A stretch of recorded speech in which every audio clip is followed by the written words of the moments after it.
I wish good things to you who is watching this, and today is the most important round in the European Team Carcassonne Online Championships. Round number 5, where all the fates about the playoffs are being decided. And the match of the week, Belarus versus Poland, is happening right now. Well, why this is the match of the week?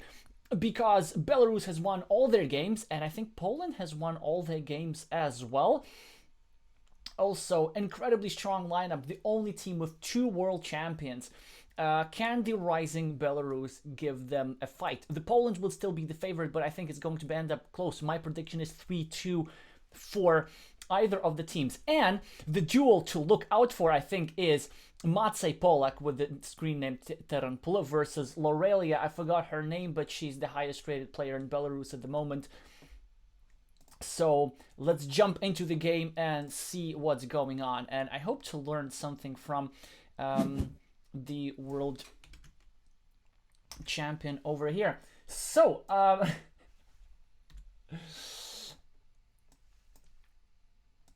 interestingly, Lorelia is even higher rated than the world champion.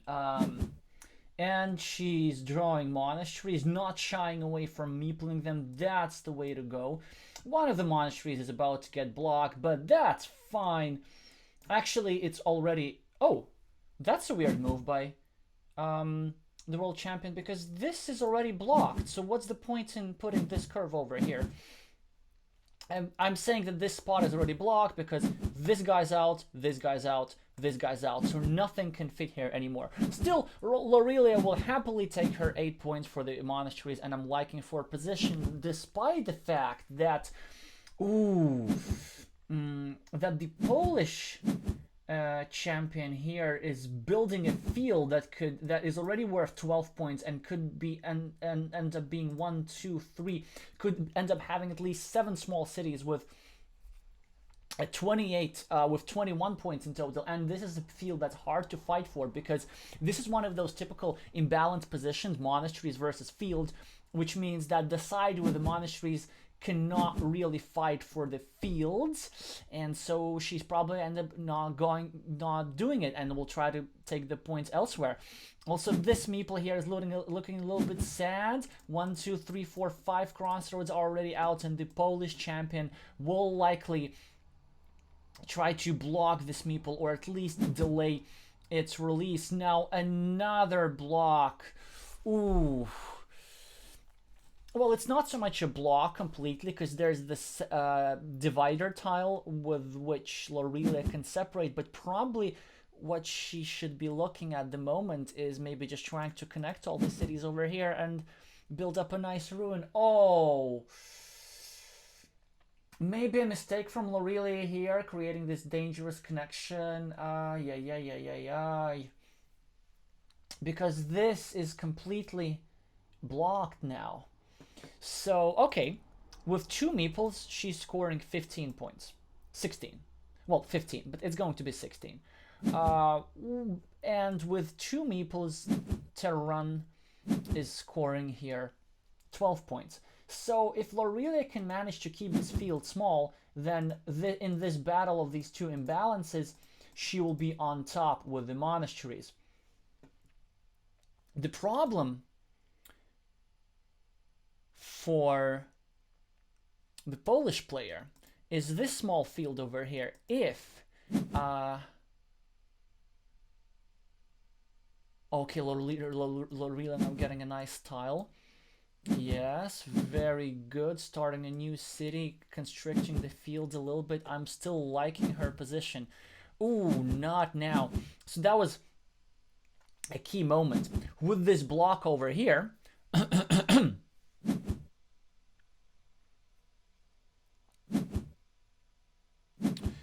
with this block over here, the Polish player had actually also created a dangerous situation for himself in connecting this field meeple, but he still managed to connect this field meeple through. I question this move from Lorelia. I think it seems to me that she wants to separate, but I don't think that's what she has to do. Now, I would join, really, because, yes, okay, good. Now we're joining. As you see, I might have some sympathies for one of the countries, but of course it's great to root for the underdog and also have friends in Belarus as well. I know what's with Poland winning all the time. Of course, these wins are very well deserved. I mean, I've seen Matej play, and his game is really strong. Yeah, so I think Lorelia has gotten herself in a little bit of trouble over here, but still, it's gonna be a very close game. Oh, okay, now excellent tile for Lorelia extending the city. But are there a lot of cities left? I wonder why the players are playing so fast. I have barely time to commentate. You know, normally I've seen the Polish player being quite deliberate, but here you go, Lorelia now is going to have a massive advantage. Despite this 18-point field over here, it's going to be equalized by these two monasteries. On the other hand, the Polish player has this 9-point field over here. So, what do we make of that? The Polish player has plus 27 for fields, and Lorelia has plus 16 for the monastery. So, in the imbalances, she will be at minus 11, but she's plus 12 on the scoreboard. So she's currently plus 1 in the game. Actually, she's plus 2 in the game, and now she wins with this city connection. Wow. That was quite a fortunate turn off events for her. I don't think there were too many cities that fit in here. So what will she do now? I assume just secure the city from either this side or this side. Yeah, it looks like the first game is going to be an upset, and Belarus is taking this down, even though I don't know if you can call it much of an upset if Lorelia here is higher rated. That's just, yeah, amazing. So some discipline from Lorelia. So you see there were these very strong fields. She said, no, I've got to finish the monasteries first. Well, she managed to finish one of the monasteries, but still these two guys are giving 8 points. It's still a powerful combination to get 25 points from the monasteries. The Polish player will end up having 27 points from the fields. So it's all roughly balanced, except the difference is that Lorelia managed to finish one of the monasteries and use the extra meeple to secure this gigantic city over here. The thing is, like, even without the city, okay, she's not ahead without the city, but like, the point difference is very small without the city, and now she's like a plus 12 or something. So I can see a path to victory for the Polish player that does not involve fighting back from this city, or you know, you need to get super lucky with quick points or something like this. Well, let's have a look. 1 2 3 4 5 6 7. Are there any crossroads left? I think there's one piece of crossroads. One path to victory would be perhaps for the Polish player to try and take the small road over here, then hope that on the next new move a crossroads comes. Oh, okay, that's actually even better. So he's just hoping for the crossroads anyway. Yeah, that's good, because you don't really need to commit a meeple for that. By the way, valuable lesson for y'all. When you're behind and when you're short on meeples, you can risk hard. And in this case, Terran risks by pre-building features in hoping that he will be the one to grab them instead of the Belarusian player. Even though percentage-wise, yes, she has better chances of ending up with this road, but you know, what does that matter? All that Matej has to do is to find a non-zero chance for himself.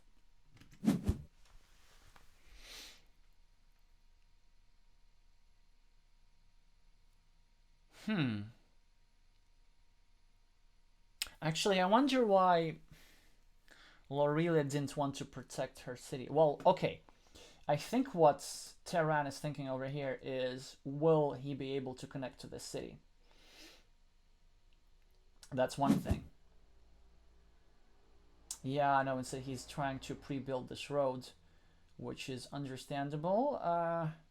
There's still one tile left that can finish this road. So if you're Lorelia, can you just grab this road?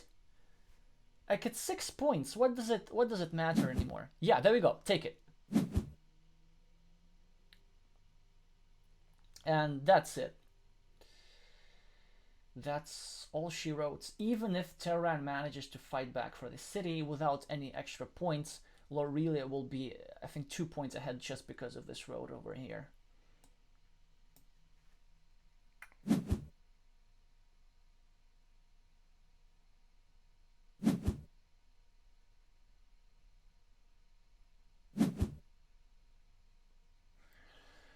Well, yeah, now you have to take it. Lorelia will be able to continue her road, and Tehran got the crossroads, but when it's too late, when you don't have any meeples to score extra. Fantastic game. Classic monasteries versus fields imbalance. Tehran managed to get all the field, but with this aggressive move on the city, Lorelia managed to secure her victory. I suggest that we stay with this duel because, you know, it's just so yeah, it's just so eventful. I wonder why the players place, yeah, plus 13. And so the city ended up being worth 15 points. Which actually means that if had Tehran used his last meeple to fight for the city, he would not have the meeple to place the monastery. So he would end up being just a couple of points short, as I predicted. Yeah. So once Lorelia had taken that city, that was an uphill battle.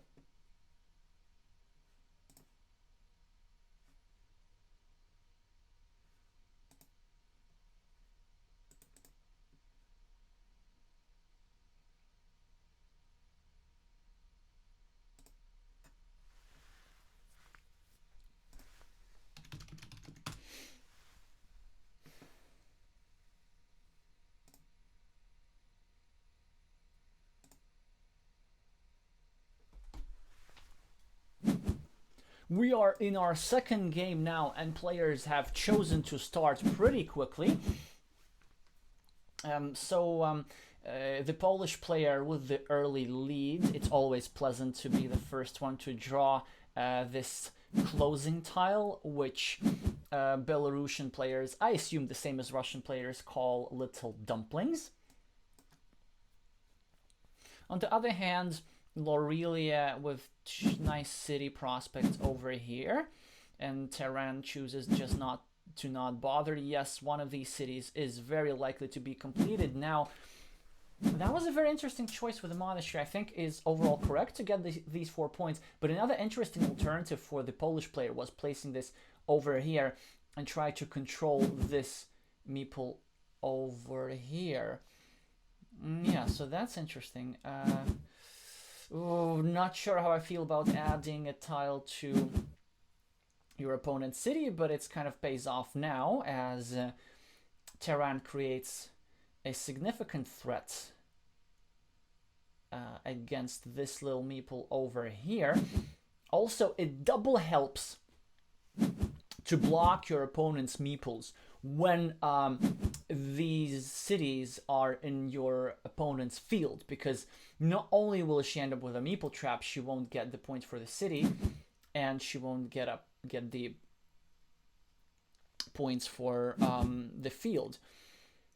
Well, Lorelia did manage to secure her city. Normally this attack, I forget the percentages, but I think it's something like it's very close to 50-50. I think it's 45% of blocking, 55% of saving in this situation. Depends on which kind of tiles ran out. Okay, Lorelia with both the field and the monasteries. Yeah, that's... No! Okay, actually, what do I know? But I like meepling this here. Because, like, Lorelia is not like she needs meeples for a lot of things. Okay, that's nice neutralization. Yeah, I think Lorelia might be becoming a little bit too conservative, because you gotta either meeple this or this, but you want to neutralize your opponent's road. Yeah.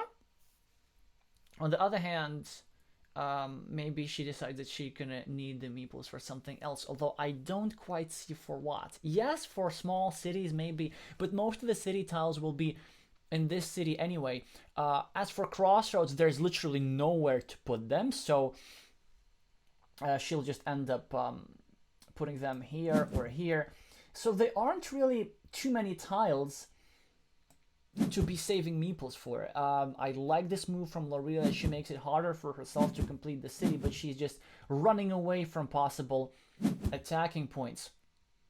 Ooh, uncomfortable tile for Lorelia. She can't really place it over here. Yeah. Instead, she chooses to take this city. I mean, it's okay, but the thing is, well, this city is 3 points. Well, why didn't you take a monastery that was worth 4 points? Why didn't you take a road that ended up being 6 points? So I'm not sure about the priorities over here. I guess she didn't want everything to belong to the Polish player.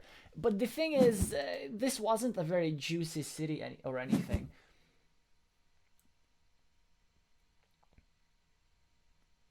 Okay, Lorelia will now try to complete her city. Yeah, instead she goes for the block. That's nice. Terran will probably go here. And now, oof. What do you do for Lorelia? Do you put it over here? Do you put it... Oh, actually, yes, I like this move. That's great. So with this move, she makes, even though she adds points to blue, she makes it way harder for it to both complete this city and to try and attack this city over here. Interesting move. Check this out. This actually is a thing. So Tehran is now trying to control. Yeah.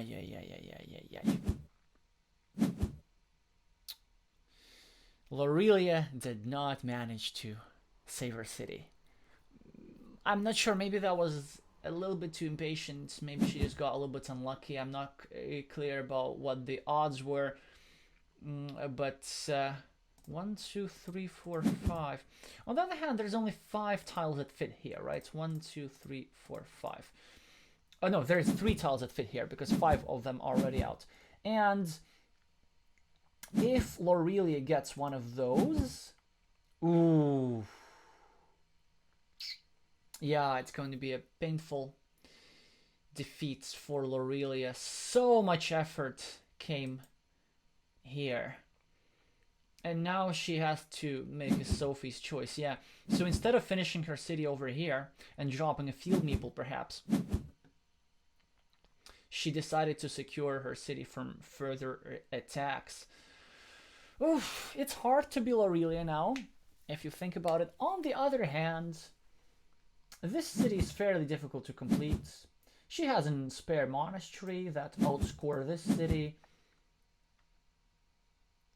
She has this 9-point field over here. Maybe life is not that bad if you're Lorelia. But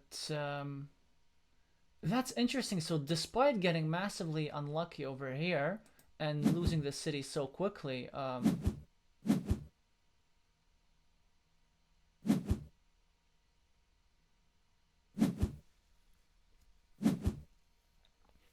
Lorelia is ahead on the scoreboard and on the meeple count. Well, this meeple is soon going to be returned, so all is not that bad for the Polish player. On the other hand, if you're the Polish player, what do you do with this tile? Do you delimit your roads? Do you or do you not drop an insurance meeple? Probably not. But other alternatives for Tehran were to trying to secure the extra points in this city, because you see 1, 2, 3, 4, 5, 6, 7 of these guys are out. So Tehran might want to kind of start building around from here and eventually getting a 5-1 or even more advantage in this mini battle right here.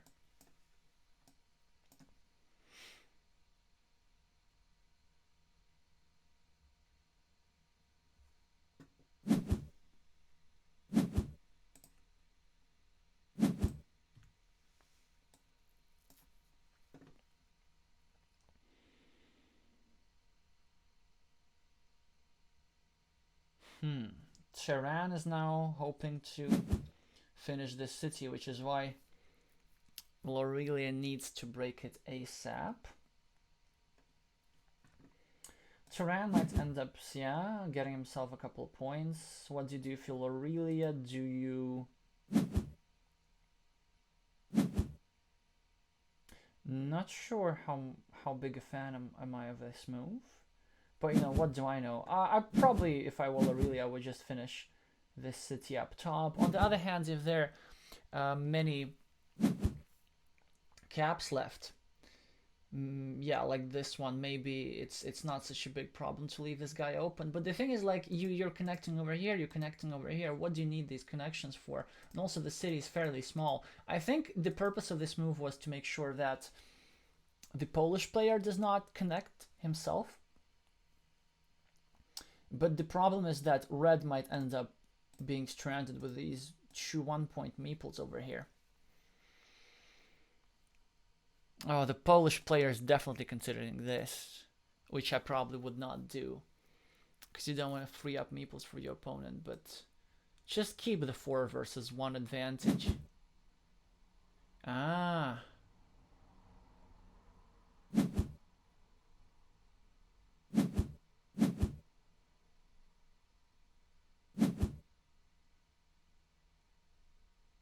Huh.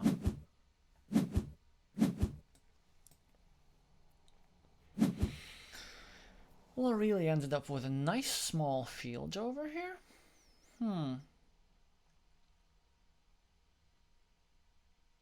An alternative that she could have considered is just separating herself and dropping a field meeple there.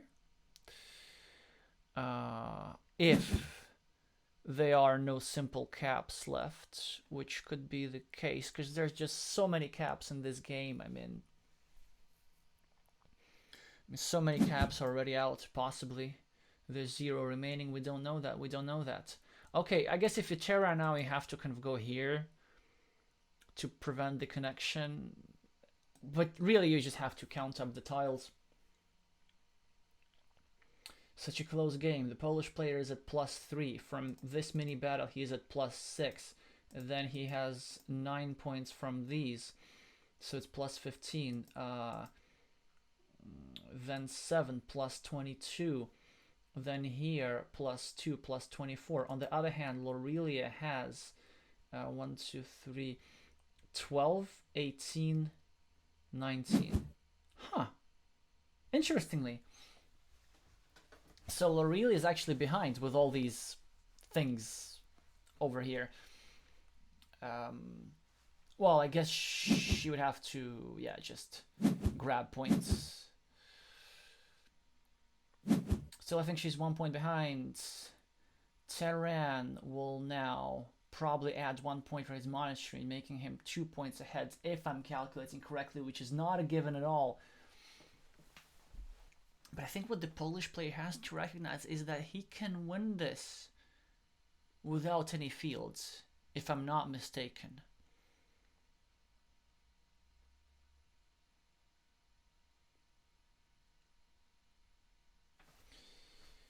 Okay, so I think there's only... No, there's 0 tiles left over here for Lorelia to connect, so that decision will end up costing her, I think. Other than that, I thought red played well, but sometimes a little bit too conservatively. But then, on the other hand, she ended up spending meeples in dubious circumstances. And also playing very fast. That's kind of the theme of today. Earlier, I streamed Spain against Ukraine, and they ended up finishing their match in something like 40 minutes. That was probably the shortest match ever.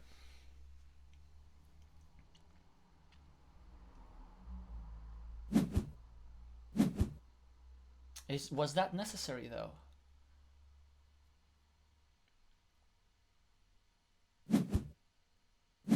Lorelia getting the 7 points. Yeah, I mean, we see how the Polish play attack in the field. Apparently, he just counted something that I don't. Oh, brilliant, brilliant. Oh, that's great. So he calculated that there were 3 tiles suitable for the connection over here, and it was almost unblockable. So now probably what Lorelia has to do, she has to have some way of getting around 12 points. Way too fast, way too fast. Was there really no way to connect? Maybe she could have tried from here. Okay, not sure, not sure. Terran will just add 1 point to his monastery, or 1 point over here. Probably doesn't matter that much. I would add to my monastery.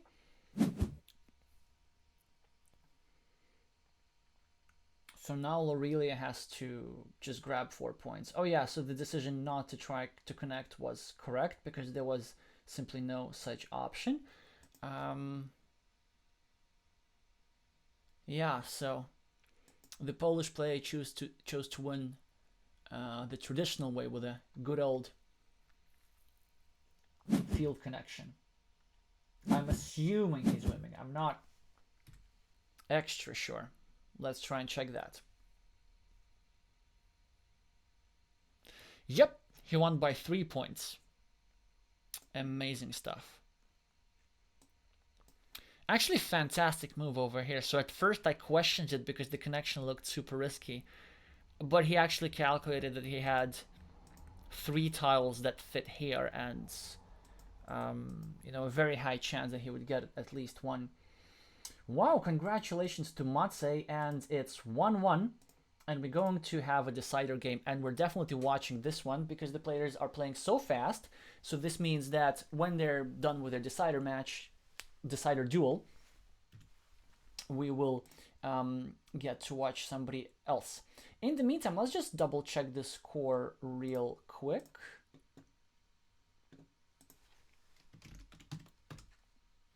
Nope, not this player.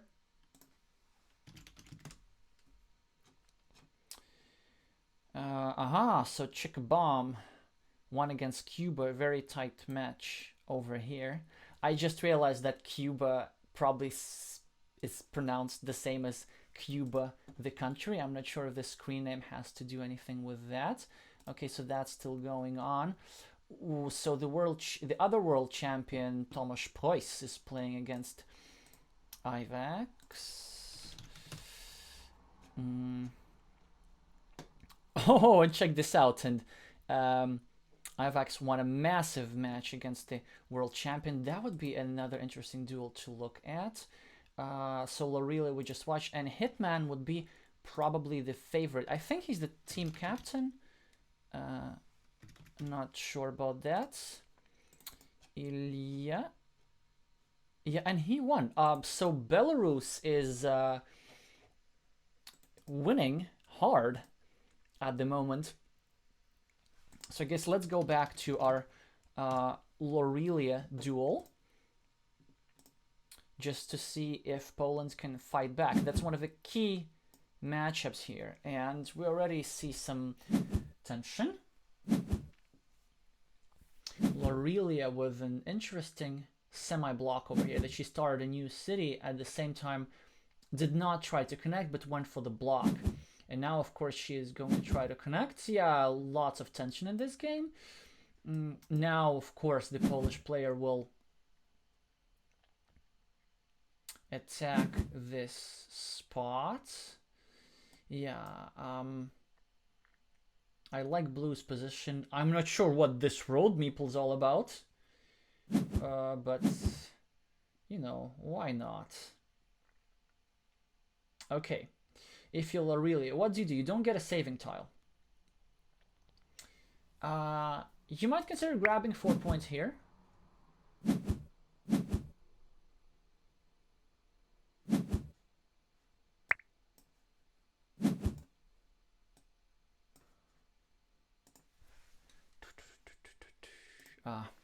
I'll answer that a little bit later. Ooh, do it. You know the thing that I'm thinking? Lorelia can... Oh, that's better. That's better. Yeah, but she also could have like attacked the city with the second meeple, and that would have been very entertaining to watch. But I think she wisely decided that 4 of the triple city tiles that could have been used for this connection over here are already out, which reduces her chances. Moreover, one of the 3 remaining big tiles is a quadruple city, which is not a perfect connection. So I think what Lorelia will end up doing now is just simply trying to, or that. I'm not sure why this is better than like actual connection.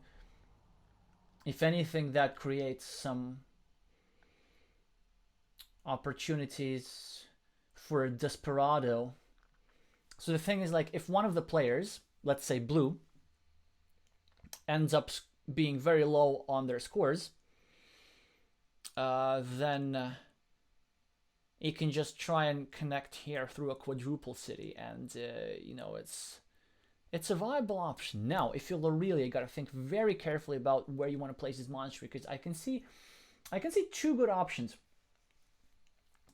Yeah, I like this one better. The other one was over here, but this one is, you know, like the Japanese style, because you want to control this meeple over here. Also, you can, through a curve, you can extend your road and add a couple of road points.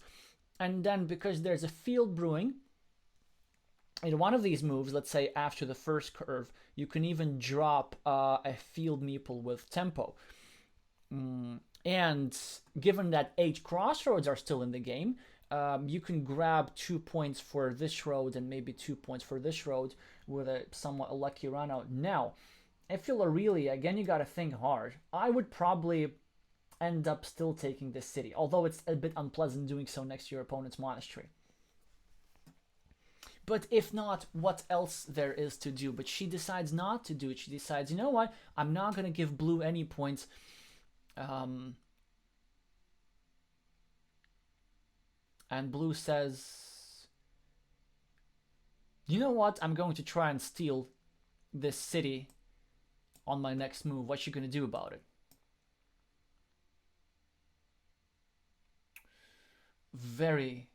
Such interesting moves. I see interesting possibilities. So this city pretty sensitive, right? Because you know, it's just 8 points waiting to happen. And you know what do you do there? So you see, blue decided to keep this variance going, because whoever draws the tile that fits here will get 8 free points. On the other hand, I'm not sure why Lorelia didn't take the field. I think it was time already. Yeah. The Polish player ended up being there first. I think that was a wise choice, because this field has already 6 points. This city can get completed, which would make this field worth 9 points. And there's the city cap, the 4th city waiting to happen, which would make this field worth 12 points. And 12 points is definitely worth the investment of a meeple.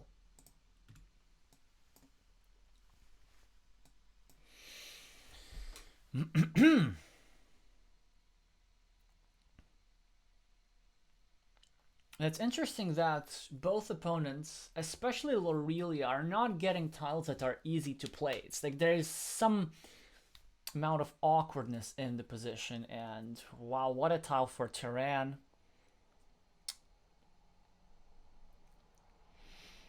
To block off the monastery like that. And again, nicely completing his city. So you see, when Lorelia chose not to use this tile over here, she thought that she didn't want to give the points to her opponent, but her opponent just ended up taking the points anyway. So I think these two moves might have been a bit of a waste.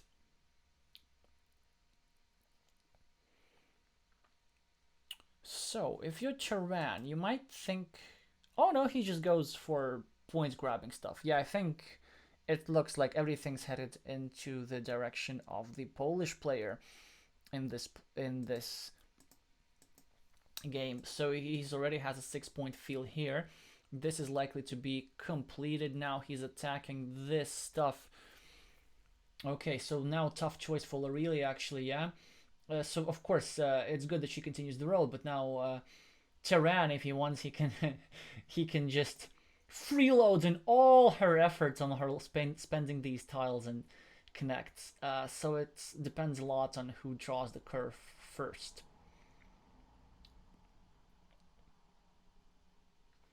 Lorele is trying to finish her city, but I don't think that's happening. I'm sure Turan will do something to prevent it. Like, even if you just drop this piece here, this could work. Now I'm thinking about something interesting. So if you're Lorele, you're behind, and you don't want to finish this city necessarily. Aha. Okay, Lorele with a field connection over here. I like that. I like that. Now she has to. Ooh, oh. So Lorele is getting even more ambitious. She wants to have both the field connection and the city. I think it should be doable, but I'm not sure. Now, of course, the move is to block this city, but how? She decides to do so from this side. That was a fairly quick decision. I wonder if she calculated all the city caps. Terran might consider joining to this road, but maybe he doesn't have to. Maybe he can just score some quick points. Yeah, he decides he doesn't need this road.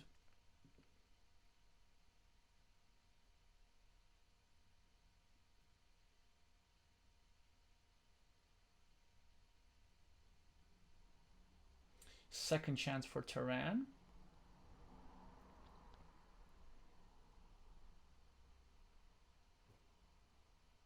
Oh, that's interesting. Yeah. So he makes sure that there's a field connection available through this monastery, but now, of course, Lorele draws this.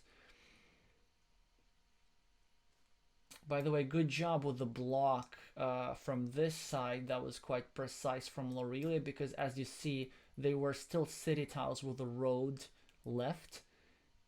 So Turan cannot finish his city now. And actually, he doesn't even have much to do with this tile. You could add 1 point to your city, not that it does you any good. That's such a good move from Lorele over here. It's just she made sure that Turan would not be able to get himself 7 points from this city. By the way, this is instructive. When you're starting to block your opponent's cities, you get a choice. Whether you stick in a piece of road there or whether you stick in a piece of land there, you know, depending on how you turn the tile. Once you've made that choice, then what you want to do is you want to make the same type of block in all places so that your opponent needs the same tile everywhere. Now, Turan needs a city cap with a piece of land to add 7 points to this little field and also to retrieve his city meeple. But let's have a look. 1, 2, 3, 4. There 5. So there are no simple city caps. What about these guys? There's actually one of those left, I think. So Lorele really has to hope that Turan doesn't draw one, because she cannot block both these spots. And I think if Turan draws this, then that would be a win for him. What a move! I like this quite a lot. So Turan had no use for. There we go. No, that's game for Turan, I think. Unless Lorele manages to somehow complete this big city, which I don't think isn't. Okay. Okay. Drum roll. If she manages to complete that, then something's happening. But probably Turan is going to now start doing something nasty. Maybe harassing this city from the left. Maybe trying to block off this field connection. We'll see, we'll see.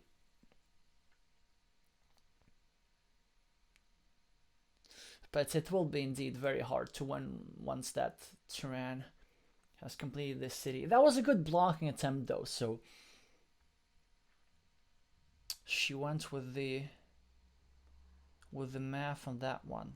I think Turan could also consider joining to this road if there are enough straight roads left, but I don't think there are. I think there's only one. And the starting tiles are probably already out. Yeah? He chooses to harass. Now Lorelia has a choice. Does she connect now or does she grab 3 quick points first? That, of course, depends on the number of curves remaining. She can also consider saving her city.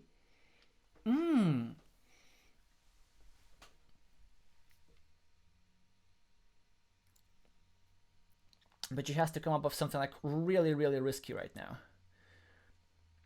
Candidate moves are grab 3 points, connect to this field with a road meeple or without, or protect this city. I assume there could be one of these guys. Yeah. And will she? Yeah, that was the move I was thinking about. Check this out, because she saw that they were still connector tiles left, right? And she wants to put a curve here and win this field outright, which is why Turan made this excellent move to both block the city and take the insurance meeple. Because if Lorelia manages to connect here, she will be able, well, she will have to add 2 points to Turan's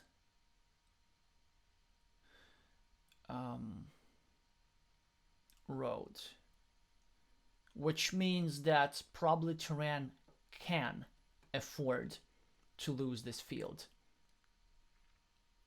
Oh, and this connection is now going to get blocked.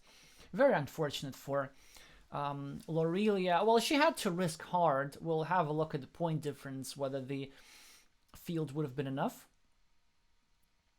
So this is a... Yeah. Turan perhaps doesn't even maybe have to block if that was the last curve. But he does this just in case. So you see, I mean, the odds were decent, right? There were 2 curves still remaining, so a valiant effort from Lorelia, but it looks like she's losing this duel.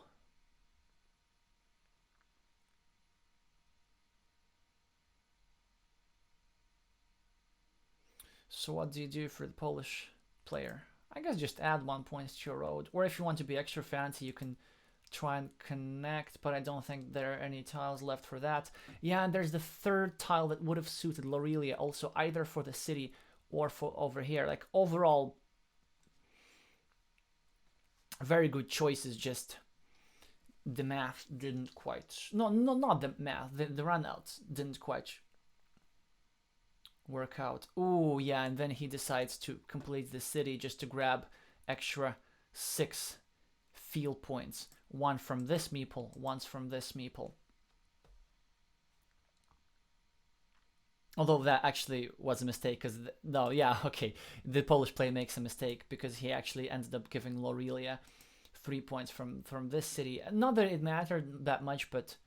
I mean, he could have finished it up precisely. Alright, it's probably something like plus 30.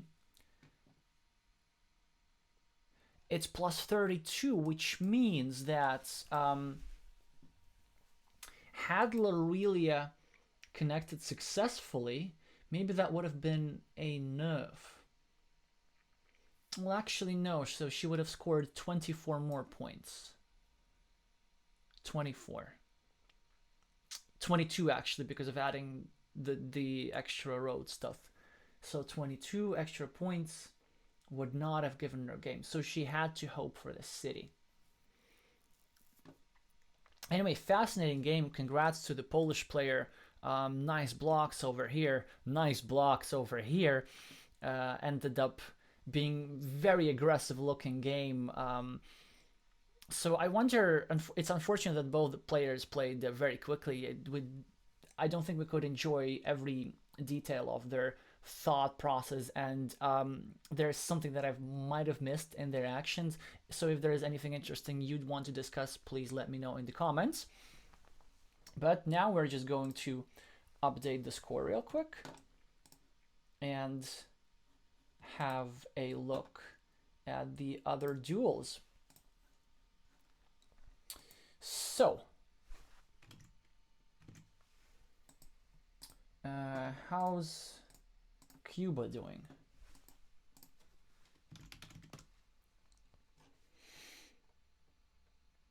Aha, so Cuba won against the Belarusian player, and they're going for a decider, which we might watch, but let's just check what's going in the other games.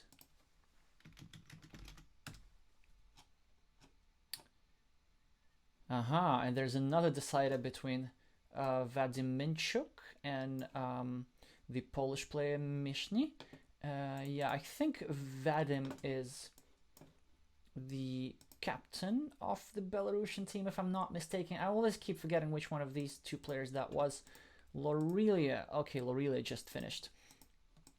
And actually, Lorelia is the only one who finished. What about Hitman? No, not this one.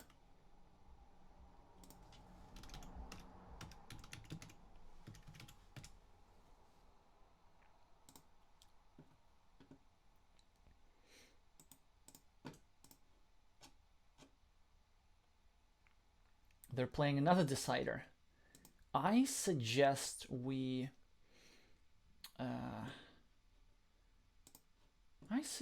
that we watch. Wait, what about this guy?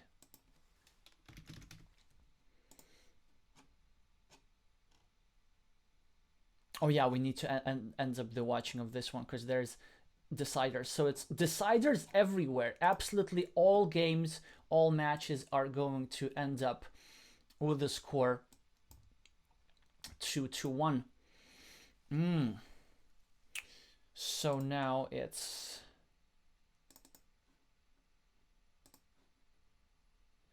Poland making these comebacks, because Belarus won almost all the first games, but Poland won almost all second games. Alright, so the game started 3 minutes ago, but 20 tiles have already been played, and a Polish player has a nice ruin over here worth 10 points, hard to connect. Also 1, 2, 3, 4, 5 quick road points set up. So if he draws one of these tiles, then he'll probably claim the advantage here. But what Ivex is going for him? Well, the Belarusian player has a nice city that's about to get completed here, has the meeple advantage, has 14 points on the scoreboard. Make that 22. I like red positions here, but I've seen the world champion make massive comebacks. Alright, if you're Ivex, probably what you want to do is start a city here and then try to attack this guy and then finish it with a city cap and drop a field meeple, something like this. An alternative is starting a new city here, exactly here, not one square to the right, because you don't want to block your blocking square. If you're red, you really want to stick in a straight road over here to prevent green from getting these 5 points or even 6 points or even 7 points depending on the tile, because this road is quite dangerous and could end up lucrative. This is one of the 2 reasons why green chose to place his monastery over here instead of here. Normally you want to cluster your monasteries, yeah, that's great, but now he ends up blocking the blocking square and controlling the blocking square as well. So let's say if Ivax gets a straight road now and wants to put it here to block off this square, he would have to... Actually, that's interesting. Will he do it? I don't think he will. I think he will just end up blocking here, which is what I would do, yeah. And now, if you're the Polish player, I would go for it. It's just too many points. Yes, you're blocking one more meeple, but yeah, well done. Go for points. Don't be afraid. Ivax now has a choice whether to continue blocking or to take off this meeple. I like this choice. I like how red is playing now. You know, get out of that situation as quick as possible. And interestingly, there's still one more tile that fits here. So the Polish player could use that actually. That's an okay move. I like maybe a different move here. I don't know. It's hard to play with this curve because you don't want to place it above as well. So what Ivax will end up doing is likely just scoring 3 points, which was I would do. Another thing to consider is blocking. I wouldn't consider joining to the city. Yep, I like that.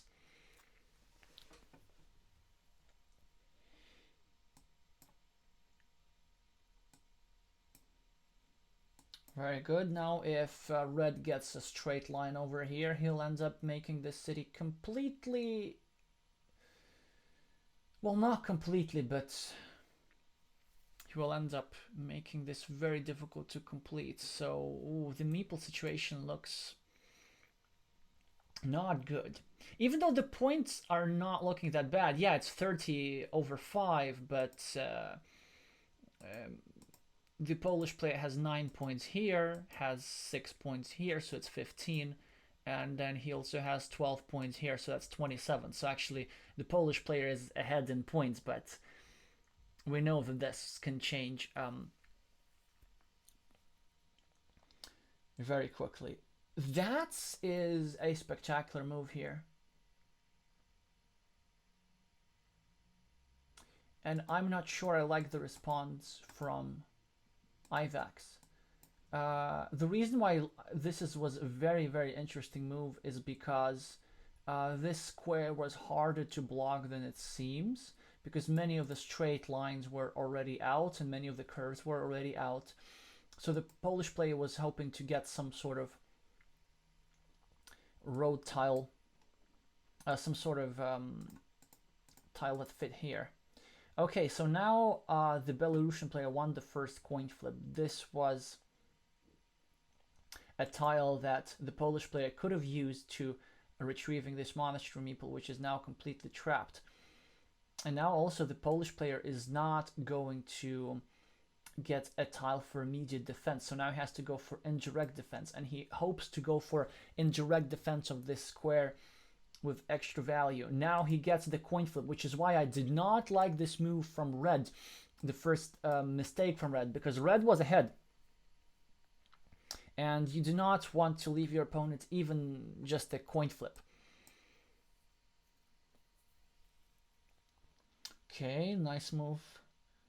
Just finishing a city. A fantastic move from the Polish player. Did you see what they did? The Polish player blocked the blocking square. There's a lesson. If you cannot protect yourself, like you cannot protect yourself with the monastery, then at least block the blocking square. And now the Polish player has a 50% chance of finishing this city, which could bring him back into the game. If the Polish player manages to maybe block this meeple or something, or just do something nasty over here and finish the city relatively soon, protect his 12-point field, maybe things are looking not as bad anymore. So that's why Ivax here has a range of options.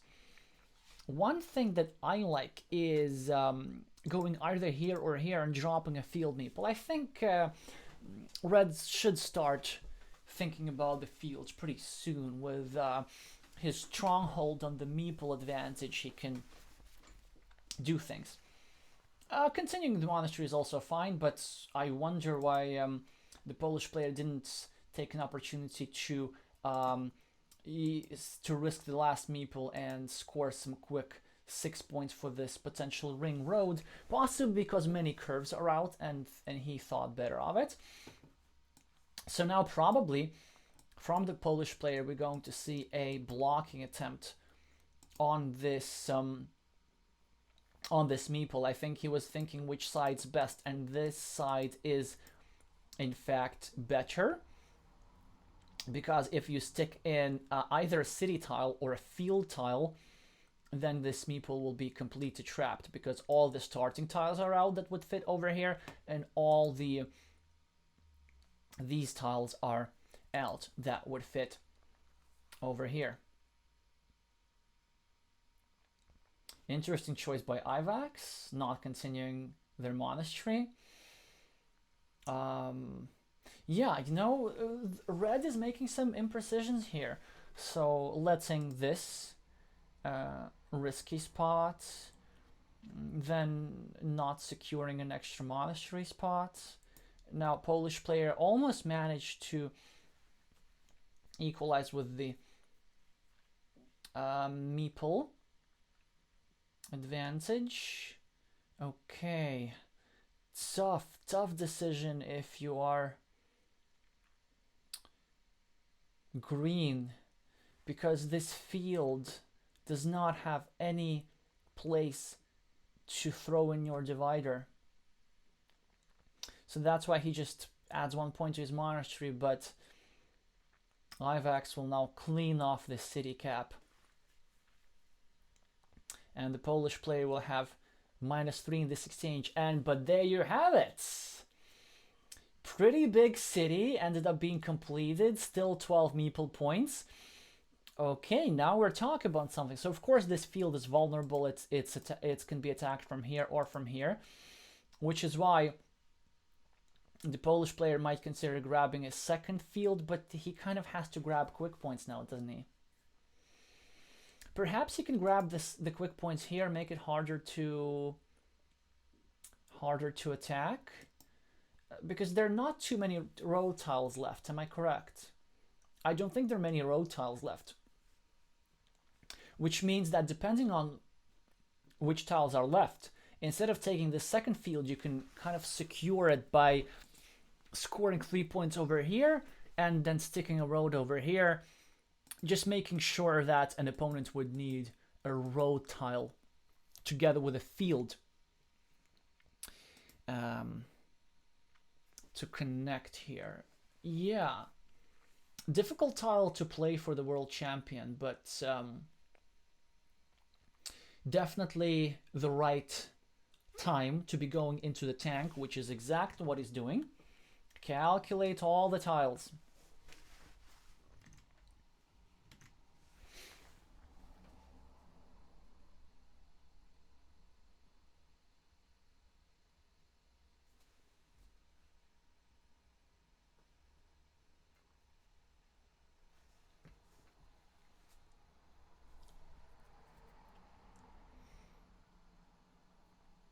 There we go, and he chose to do this. I think that was a good move. So there's a situation, if you have a field but you have shortened meeples, sometimes instead of protecting it by throwing in another meeple, you can protect it in other ways, and he managed it. So now, again, a difficult choice. Do you score 8 points here and try to get your meeple back on the next move if there are simple city caps left, which I don't think is the case? 1, 2, 3, 4, 5. So all simple caps are out. So this means the church idea is out of the window. Another idea that he might consider is expanding his field, which of course is not the best. But another idea, I think he's deciding between grabbing 4 points here or between grabbing 2 points plus adding the 2 extra cities to his field. And I think he might end up doing this or no. So he realizes that he needs to risk harder. Yeah, but now he gives Now he gives Ivax the time to try the connection, so it didn't quite work out. So at the end of the game, we'll see what would have happened. I'm not sure why I'm kind of rooting for green now. I guess because they were sort of the underdog in this game and the things weren't going very well for them. But also because I like the way the green is mounting the countback. Like, they're taking the right risks. They've managed to finish this big city, and red start making some imprecisions here and there, which I don't think served them particularly well. So red just grabs a 6-point field. An alternative was grabbing something here as well. Ooh, the Polish player can get himself 3 points grabbing this field here, and yeah, that would be an interesting move. Or no, just grab 3 quick points here, I guess.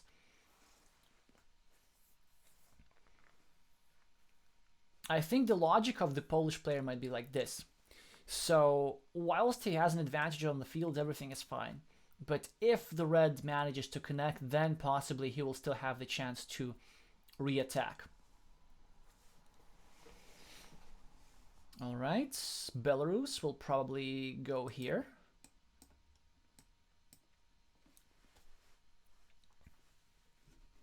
Or here, who knows, yeah. I like that. Okay, quite a lucky run out for the Polish player. He really needs to calculate the tiles hard. Do you go here and score 6 points, or do you go here, 5 points, and try to score 6 points by connecting to this guy?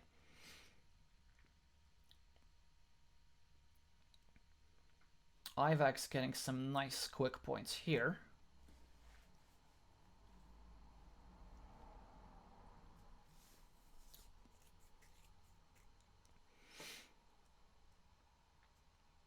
It's still not clear to me who's winning.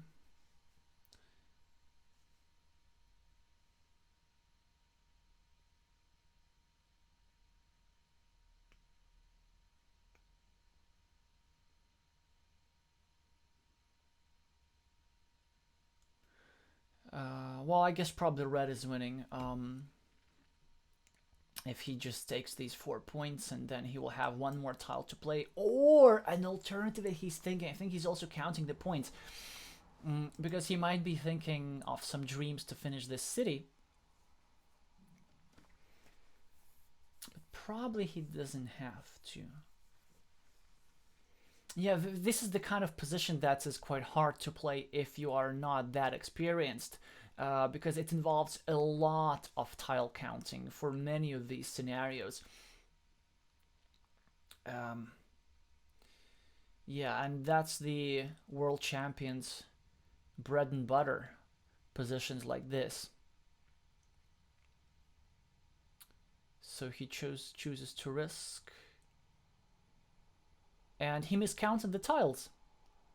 Will red lose the game because he miscounted the tiles? Instead of taking 4 points, he took 1 point, hoping for some city cap, but there is no city cap. And that's why, did you see how confidently the Polish player placed over here? So he knew that he did not have to try and block this place because there were no city caps. The Polish player had everything thought out. Okay, Ivax now has to score 4 points over here. There isn't anything better.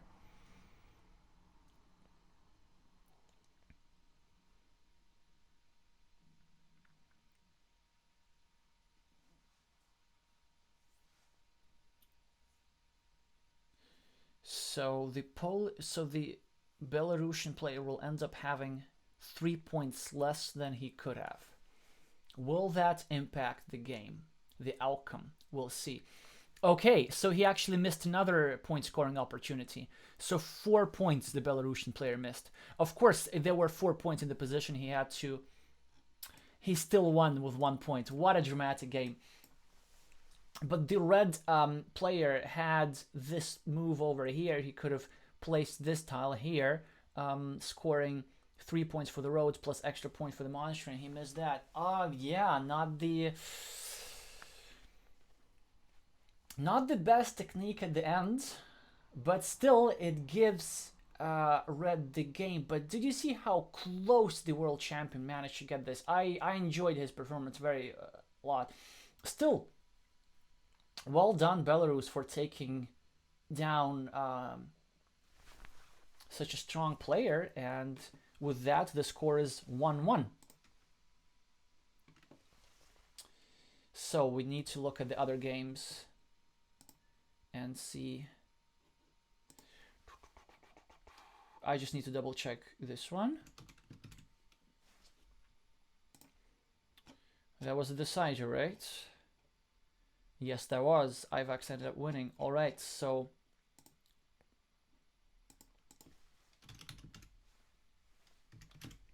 it's 1-1.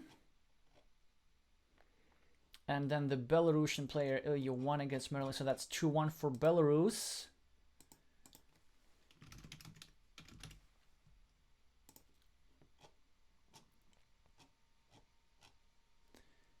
And then a massive win for the player with the screen name Chickbomb against Cuba, and that's 3-1 for Belarus. So yeah, congrats to Belarus for winning the match. That's amazing stuff to take down a team like that, which actually doesn't make our life better, because I think Poland is a very strong team.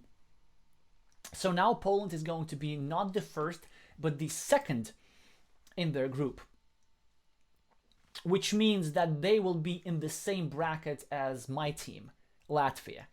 So probably we'll have to, there's a chance we might have to face Poland in the quarterfinals.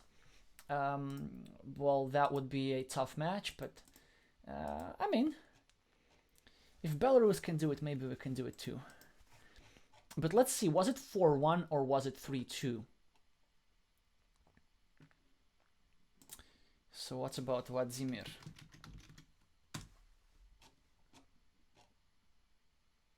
So it's 3-2. So the Polish player ended up defeating the Belarusian captain, I think. So the score is 3-2. What a match. So everything was decided by 1 point in that battle where Tomasz made such a comeback. But the distance that the Belarusian player had was just too much. Amazing, amazing. So you know what? This match ended up fairly quickly, which leaves us with the question, shall we continue and have a look at something else? That was a rhetorical question. Oh yes, we shall. I suggest that we watch Greece UK because it's just starting right now. The other matches are close to being finished, and this is an important match for the UK because they have to win to qualify. Greece also has to win to qualify. I mean, it's really as simple as that. So let's look at the lineups. Okay, so here there's 5 duels, and in 2 of them the favorites would be Greece. I think Dark Passenger, who's the Pantelis Litsadopoulos against Statmat from United Kingdom. Even though he's a former national champion, I mean, when you're up against somebody who's won the world champion twice, you're hardly going to be the favorite. And this one, I don't know who this player is, but they seem to be fairly experienced, and this person is a newcomer. Now, ever, definitely the heavy favorites against pretty much anybody in Greece. Very strong player here. Also national champion twice, Genvi Lim. Versus the Greek player will be the favorite, and Jack Face over here will be the favorite against this. So my prediction is 3-2 for the UK, but you know, it's Carcassonne, anything can happen. So let's watch this duel, which I think will be the closest. And also I haven't really covered the So Pantelis Litsadopoulos is probably the only recent world champion whose games I have not covered in our stream. So let's look at them. Nope.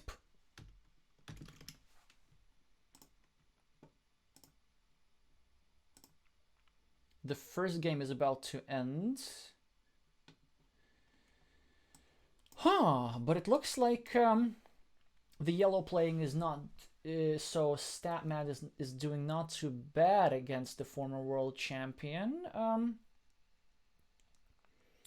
So he has the advantage on the scoreboard. On the other hand, the Greek player has this big city over here. These two monasteries offset each other. But yellow has full control of these fields. Not anymore. So these fields are shared. Yeah, which means that red does have the advantage over here. So I don't know. I guess yellow has to hope either for some ridiculous quick points. Well, I see actually a potential 6-point road over here. That will be one thing. By the way, when you're behind, always look for quick point options like this. Can you get some quick points and get your meeple back? This could be your win condition in certain situations. Or another thing that could happen is a field connection. Actually,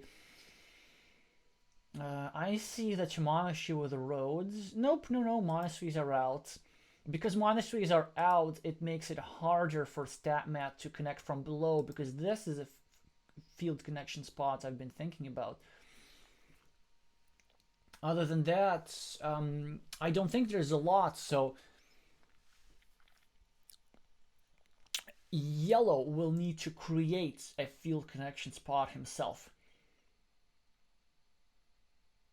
Yeah, and the Greek player just did that for yellow, which I don't know if that was the wisest choice, because red is comfortably ahead here, right? He's at, okay, he's at -7, but he's at plus 11 in this city. So he's at +4, at +5 actually, because of this monastery. So,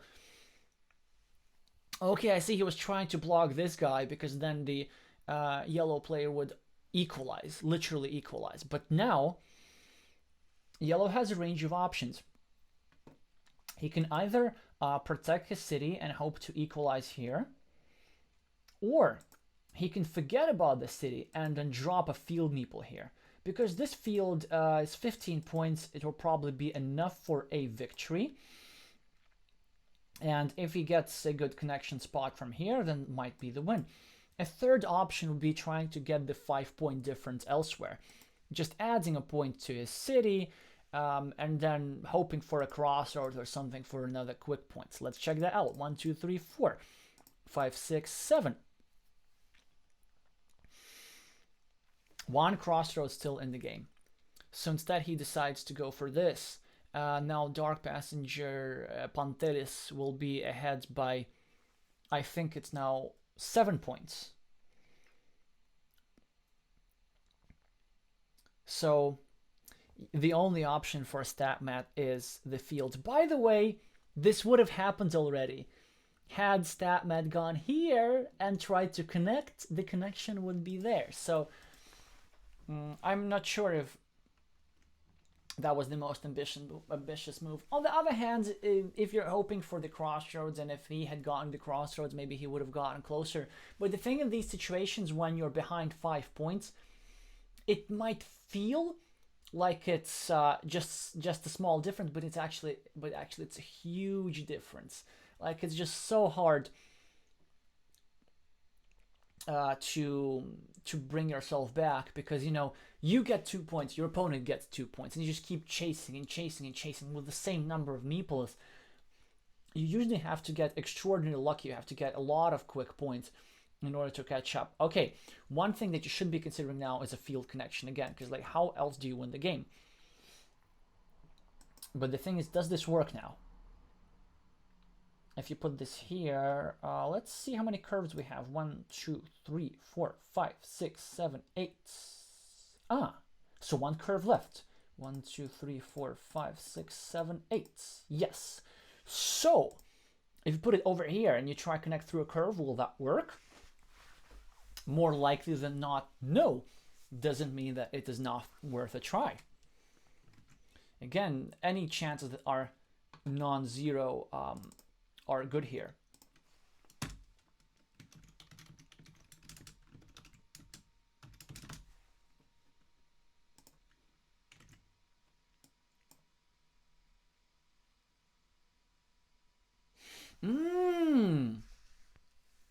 So he goes for quick points. This is one of the things I was mentioning, but it probably will not be enough. But nice, nice. I like the spirit there. So I think yellow is at -2 now.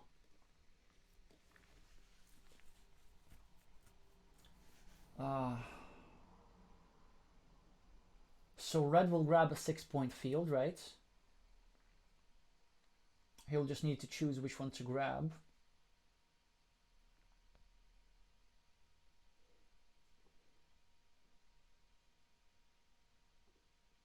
And he will win. Yeah, because like this kind of thing is great, but it's apparently not enough. So you would just have to hope for a curve. You have to recognize what your win condition is. Like, even though these kind of moves are great, I really love the idea. It's just probably will end up being not enough. And here's the curve. You would have gotten the curve or here or here. And also it was an unblockable connection, so that was a true 50-50, but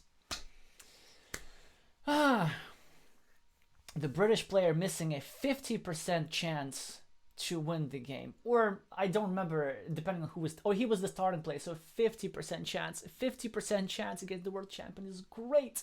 It's better than a 0% chance. Ay.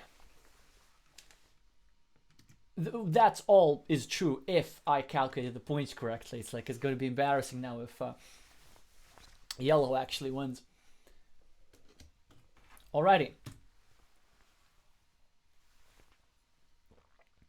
Yep, told ya. +1. Okay, I thought it was +2, but I miscounted 1 point. +1 for the Greek player. And yes, that move looked great, but losing with 1 point and losing with 7 points doesn't matter. You gotta try and win. Of course, yes, players are under time pressure, but anyway, I wasn't necessarily kind of rooting for yellow because it's great to see the world champion in action and everything. But when there's an opportunity for a beautiful and good play in the position, I like it seen taking advantage of. So possibly something to think about in post-game analysis, but now this means that it's going to be quite an equal fight. And let's continue just with this duel and keep looking at the world champion. Will he be able to win a second time? Let's just have a look at the other matches real quick. Have they ended? I'm pretty sure at least Ever's match will end because he plays so fast. On the other hand, he might be treating these tournaments more seriously. Okay, let me just do this.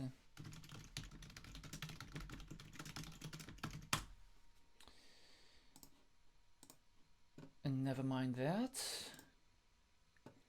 Of course, normally I'd be more than happy to play. There you are. Lost the first game with 1 point. So far looking very good for Greece. With the upset over here against the UK leaders. What about here? Greece again with the lead. So Greece won 3 games already.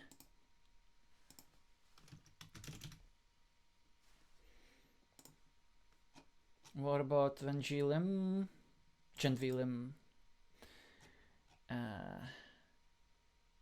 Okay, Mr. Lim here's taking care of business so far.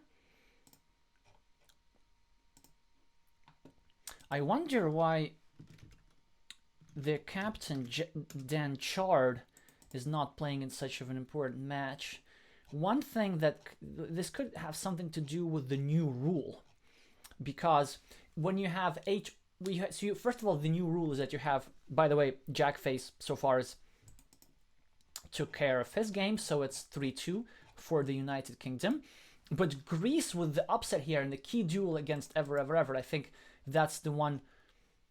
I kind of even want to start looking at that one, but I don't know. Okay. No. We'll get to see that. Let's keep looking at the world champion here, and then maybe have a look at Ever. I assume we will still have the time to see him, especially if they are to have a decider.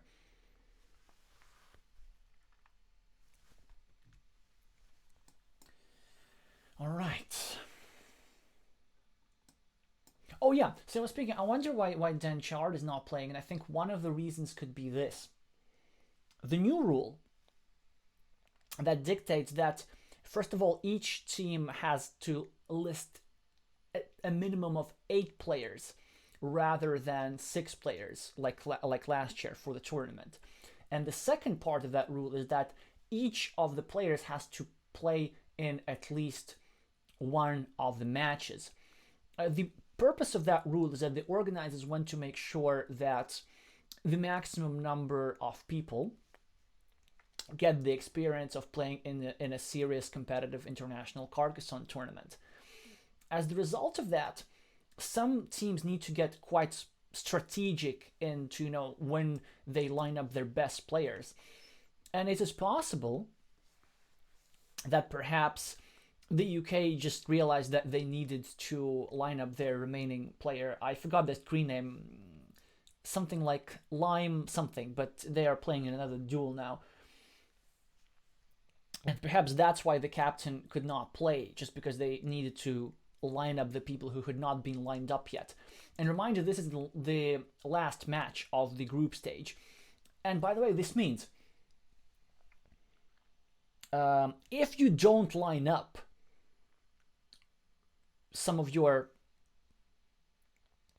if you don't line up at least one of the 8 players, then you get a penalty.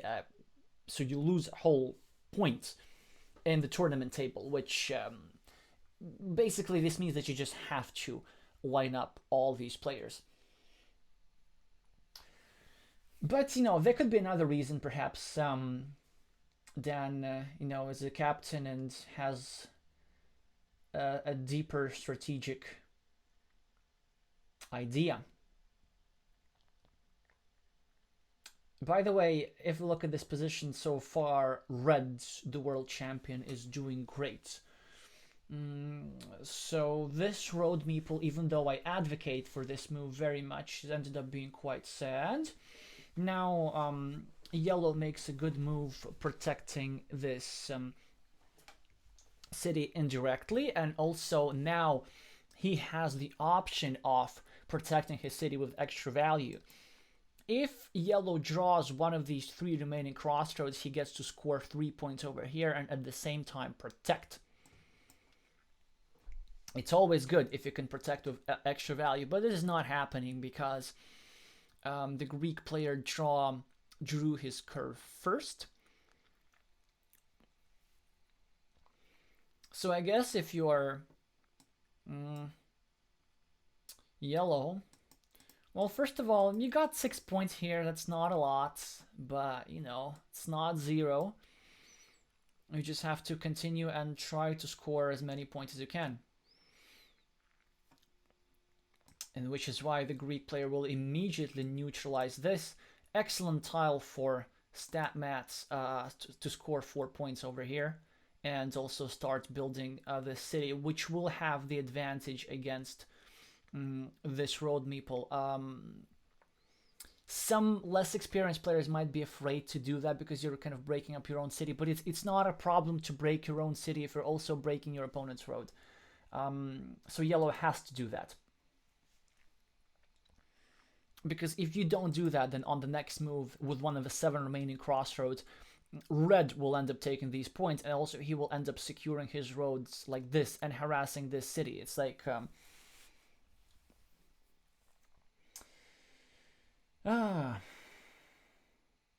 no. Okay, so yeah, that's not the best move. Okay, now Statman gets massively lucky. Well, now he can take 4 points for the roads and then face his city like this, and well, and have the downside of course, helping your opponent a little bit. But that's not a problem. Still, 4 points is a lot. But of course, it's something that he had. Oh, that's too greedy. I don't think that's gonna work. I mean, actually, this is not the worst move, but the thing is, oh, that's so lucky. That's so lucky. Yeah, so with any curve, red could have neutralized it, but he just didn't get the curve. Now I'm liking yellow a little bit, despite these 2 blocked meeples, because this guy now starts looking a little bit sad. No Monish, no monk, interestingly. I would. Actually, I would probably just take 3 points over here. I don't know. I don't know, I mean, this is a fine move, but it's interesting to see the Greek player playing more conservatively than it is now fashionable these days. So most top players, with a couple of exceptions, with maybe, you know, the slight exception of Vladimir Kovalov, even though he's also quite aggressive, tend to just meeple everything. So Takafumi Mochizuki, very aggressive, just finds lots of point scoring opportunity. He's fairly balanced, that he's also tries like not to go into ridiculous places, and also to occasionally block your opponent. But some other players comes to mind. I don't know, Roman Stahl of Germany, Melvin Quaresma of Brazil, Batal Alborov of Lithuania, like all one of the top players in Board Game Arena, were each one of them were in the top 5, and all of them are playing extremely aggressively, trying to gain points and risk meeples. So by the way, as you see, this monastery is now already having 7 points, which is why I think you consider a monk in situations like this. But that's not really how you play in 2015, when the Greek player was the world champion. So Carcassonne from that time is just much more conservative. It's only recently that it became so much aggressive. And actually, in this situation, it might be justified, because red is hoping to play his meeple advantage, right? Because yellow has 2 more meeples trapped than red. Of course, at the moment, yellow has the meeple advantage, but this is likely to change because red can retrieve his meeples in 3 places. And so in order to play his meeple advantage, I assume red did not want to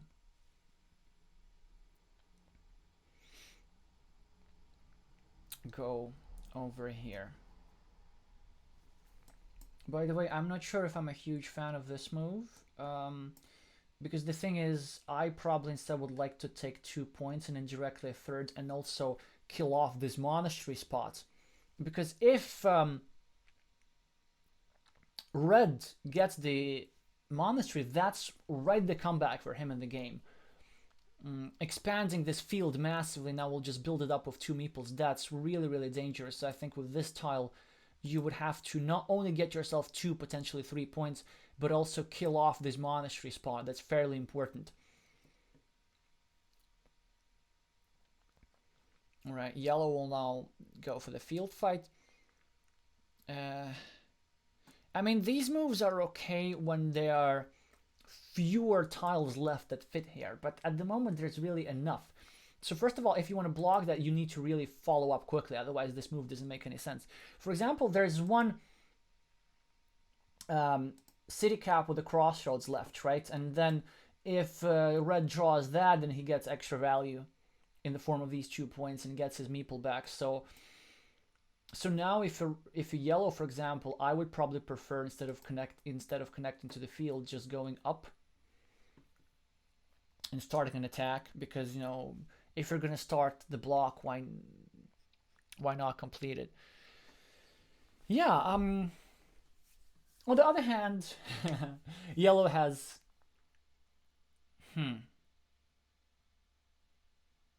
this kind of block. Interesting. I mean, this is decent, but why not do that earlier? Here comes the passive defense, which I'm not a huge fan of, actually. It doesn't help you with the odds all that much, and you end up wasting a tile. But this is the kind of thing that, you know, it's shows the difference in the playing style so much. So these new generation aggressive players, as I mentioned before, they really don't value passive defense a lot, whereas some other players, as we see, make these kind of moves. I mean, it's not a bad move or anything. It's you just rarely see it these days. So if you stat mat, you have several options. One, you could limit off this field, which is a real option that you should be thinking about, because with this trap meeple, now red is further behind. And so you should kind of close off the game a little bit, make sure that nothing good fits in over here. Like, if red gets this monastery tile and a straight road to finish off this monastery, they will end up having this big field and they will be right back in the game. On the other hand, blocking this is fairly important. Even though you're constructing your own city and you're blocking your own field connection, yeah, there we go. That's why I wanted to block this earlier. So now this monastery spot is here. There's huge variance in the position. Also, this huge field for 15 points and potentially for 21 points is now controlled by red. And also there's this 9 points spot swinging, which means it's an 18-point variance in the game. And the player for whom variance is beneficial is the player who is behind. Now Statman is choosing, I think, between 2 moves. One is finishing his city, which I think makes sense. On the other hand, you could also consider placing this over here and just neutralizing the city. It's also fairly important, I'd say. It's not quite obvious which objective is more important. Given that there's still a considerable number of tiles left here, I guess you could actually go for this time. If you're ahead, you might want to keep it that way. Another question is how far red is ahead, really. So it worked. The Greek player was just about to get it. Nice, great job, Matt. And also, yellow correctly decided that there were still a few other tiles remaining that fit here, so completing this city here was not the most important objective. Now,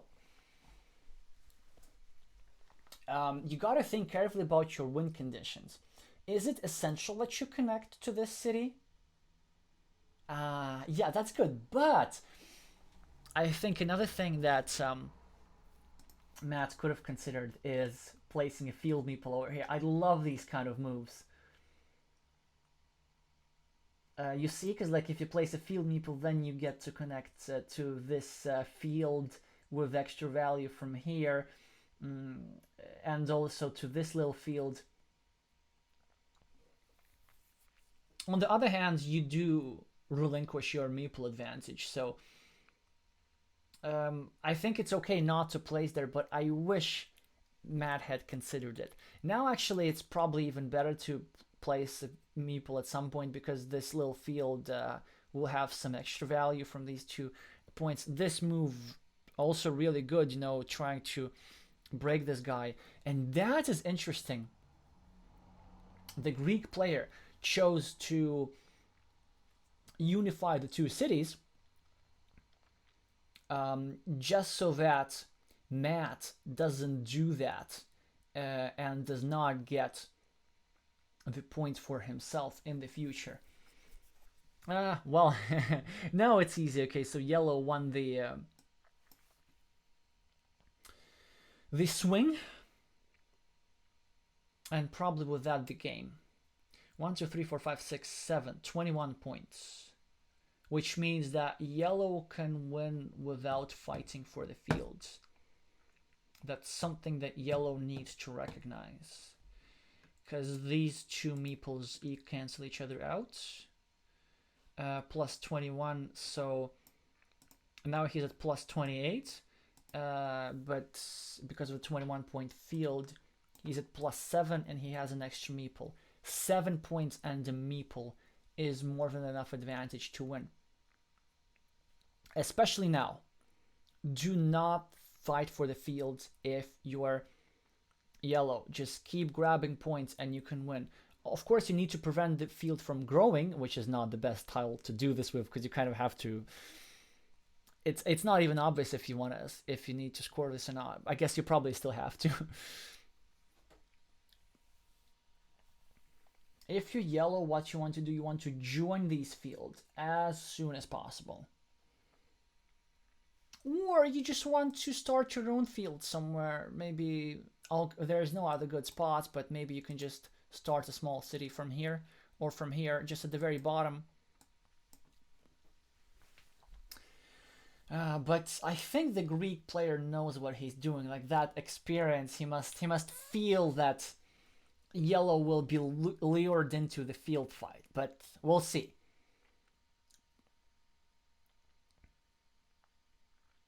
Okay, now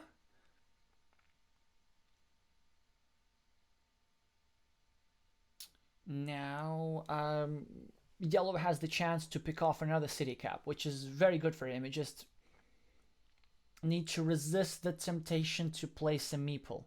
Take the 4 points. Very good. Yeah, now you take the 7 points. Okay, now it's equal. Actually, now the Greek player is ahead because of this field. Maybe now you have to fight for a field. Or do you? It's a really good question. It's really not obvious now. You do have the extra meeple though, but you don't have the points advantage anymore. So plus 29, but the field is 1, 2, 3, 4, 5, 6, 7, 8, 9, 10, 30. But you are plus 2 here. So you're at minus 1. No, you're at plus 1 if you join these fields. I think it's okay. You join these fields, you are at plus 1, and you can just use your meeples. Take this ruin over here, maybe a little piece of roads. A lot is going to depend on who gets these 3 click points. 1, 2, 3, 4, 5. There's still tiles that fit here. Because the thing is, if you're yellow, if you want to attack the field, you have to attack from both. Yes, well done. You want to attack from both places, right? Okay, so now Greek, this is a very important turn that he got these 3 points. So he won this 6-point swing, which means that I think Greek player is at plus 2. And now excellent tile for Matt. He's now at plus 4 with the meeples being equal, if I'm calculating correctly, but it's an excellent tile for the Greek player. If he just starts a new city and he manages to complete a new city on his field, he in all likelihood will win this game, because a completed city on your own field means just so much. But can you do it though? Are there city caps left in the game? That's what the Greek player must be calculating right now. Now, do you meeple it? Probably. Okay, if you're mad, it's not quite clear what to do. You might just take a road and hope to complete it if there are enough tiles. Or you might want to block this meeple. You now need to calculate the tiles very, very carefully.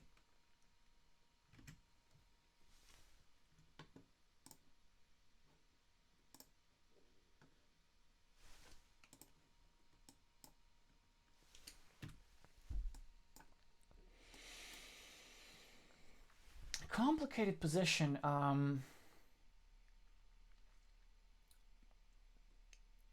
Because the thing is, if a Greek player gets a city cap on their last move, then they get to throw in...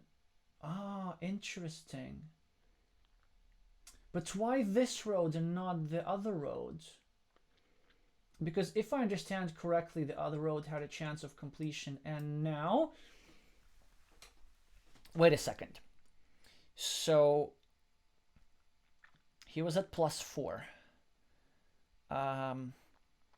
Now he's at +8. Now the Greek player will drop... I think the Greek player is thinking whether to drop a field meeple or not, and if there is another city cap, then he should. And so if he does that, he gets +10. And so if he finishes the city and drops a field meeple, then the Greek player is at +2 if I calculated correctly. Well, let's see if this move bites Matt or not. No! Check this out. So I think Matt kind of wanted to continue this road and possibly to connect it through a curve. So if he does this, he will be at -1. Or, oh, it's really, really not obvious now. He might want just to continue his city. Is there much that Matt can do here?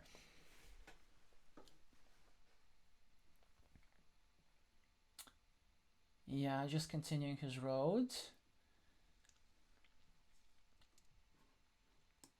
So he's at -1, I think.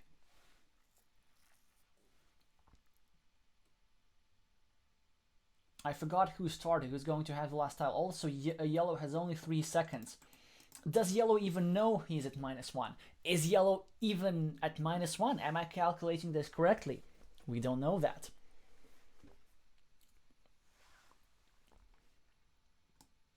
It will all depend on the last tiles.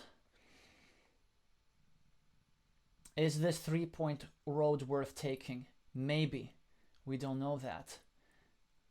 I guess that's a defense against a straight line. Very interesting. Now, if you're Matt, do you grab one of these cities? Probably not. Or do you grab that city? Probably not. Do you just add 1 point to yourself?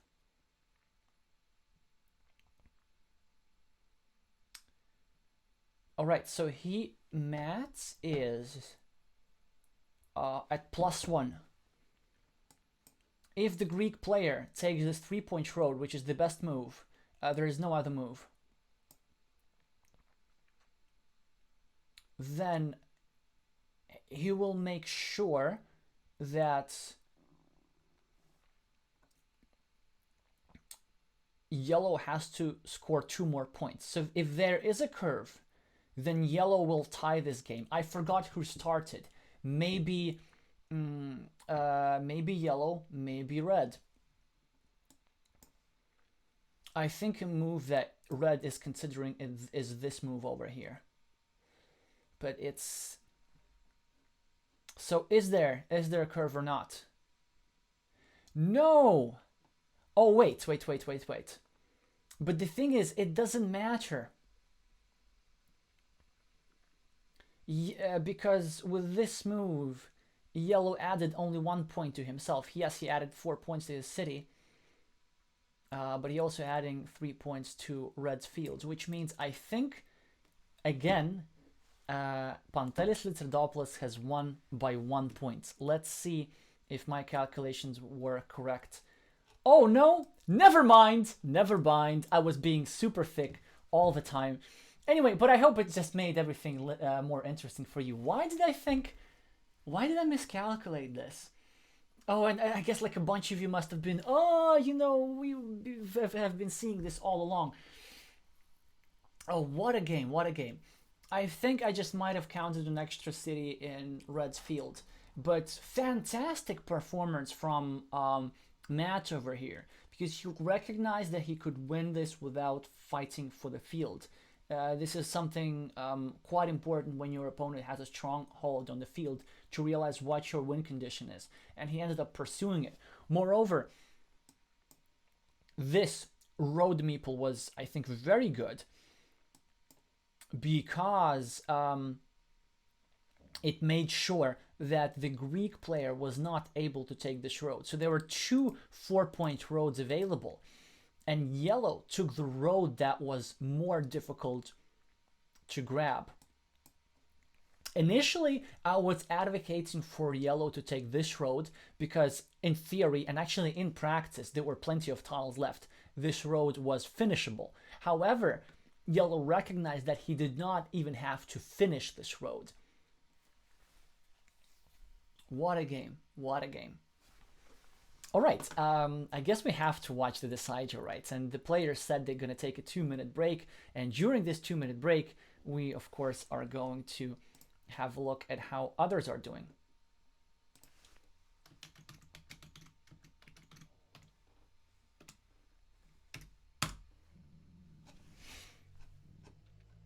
Okay, so Ever is playing the decider, I guess, which is also pretty interesting. I mean, everybody's playing the decider. It's like, what do we do? Who do we pick? Okay, this one is finishing right now. We can have a look at that, right? And then, oh, it's literally finishing. And if you look at the scoreboard, then blue's probably got it. Also, blue appears to have a 3-2 majority on this field.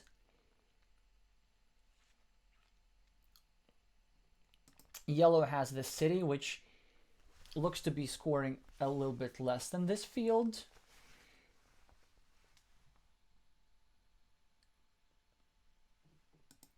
All right, I think blue has this, but it should be fairly close. I think something like a 5-point difference, no?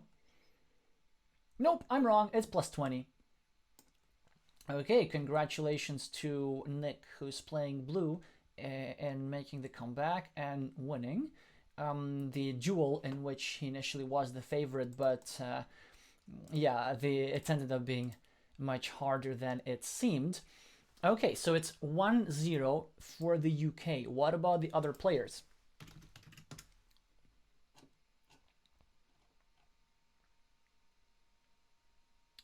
So these guys are still playing the second game, not even the third game.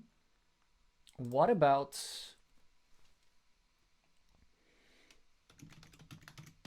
Jacques Fass? Jacques Fass a déjà fini. Les parties est perdu. Yeah, so here the Greek player making the comeback, with 1 point difference. So it's 1-1 for Greece. 2 very close games. Actually, I'm not sure who this player is. So they were 300 rated, but they still managed to win. What a match! What a match! Who's left?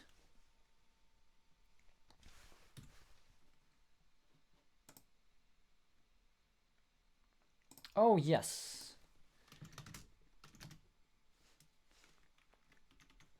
Janvilem. Won both his games convincingly. So it's 2-1 for the UK. And we're going to look at the decider, which could either tie the thing for Greece or seal the deal for the UK.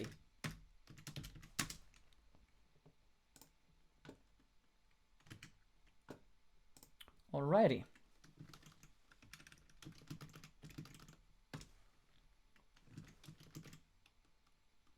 How many... I was trying too many T's for stat mat. I guess 4 T's is enough. You don't need 5 T's. Okay, and yellow here with quite an advantage from the start. 0 points on the scoreboard, but that doesn't matter because these monasteries, look at these monasteries.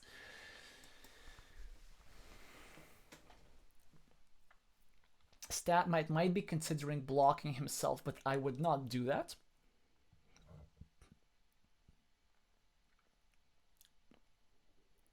I would place this tile somewhere near this monastery, I guess. But it's like, it's not the easiest tile to play. I mean, you could consider starting a block. Yeah, I like this. And, you know, without a meeple, it's also fine, not that it has to be here. And now, the Greek player can decide. Do they want to block 2 meeples? And he says no. By the way, this point is extra sensitive because both monasteries with the road are out. So there's more blocking opportunities for the Greek player. Which is why at this point, StatMat might actually consider doing this. But instead, I like this move, so he wants to block this square instead. And you want to do that, you know. This road has 3 points, this monastery has 6 points, so in this mini battle, this monastery wins. Oh, check this out. Church is discarded. A regular monastery, because there's no place to place a regular monastery, so we gotta remember that. And the Greek player doing the gentlemanly, sportsman-like thing here and informing the other player, because it's something that's quite easy to miss. It's okay, but it's going to be a close position. Like, you're playing against Pantelis. I mean, he's going to block you more than other players. I'm not sure if you need this, especially given how sensitive these guys are. And now they are still 5 tiles that fit here. But, yeah, I'm not a huge fan of this move, actually. As much as I like placing meeples on things. But I like placing meeples on things that are worth more than 2 points. Except if we're looking at the first move, in which I will place a meeple on the 1 point road in a heartbeat. But, you know, that's something different.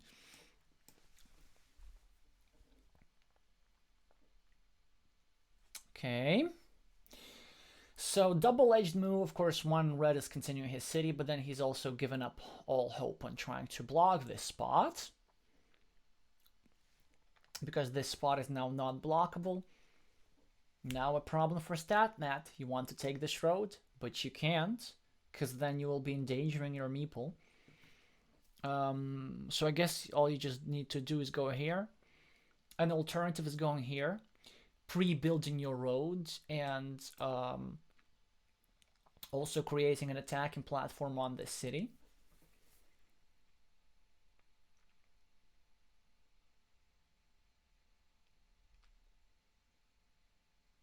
Yeah, that's decent, but I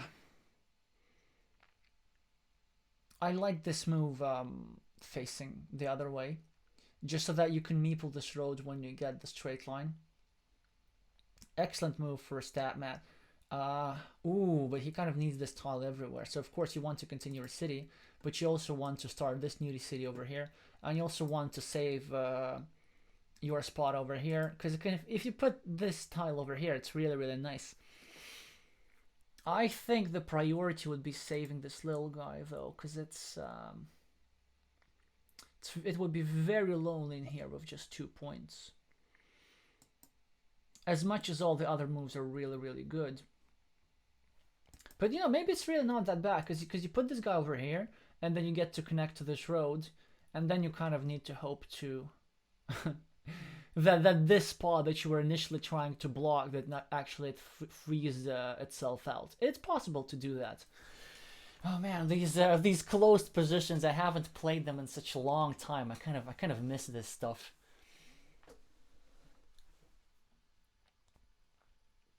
Yeah, that was one of these moves. Oh, Jin cards! Statman! Yeah. Now probably yellow has quite an advantage.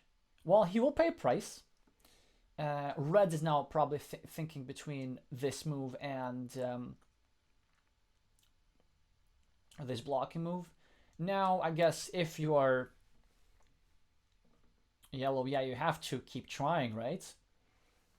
And then the good news for yellow is that you cannot continue this and attempt blocking here because this square is vulnerable.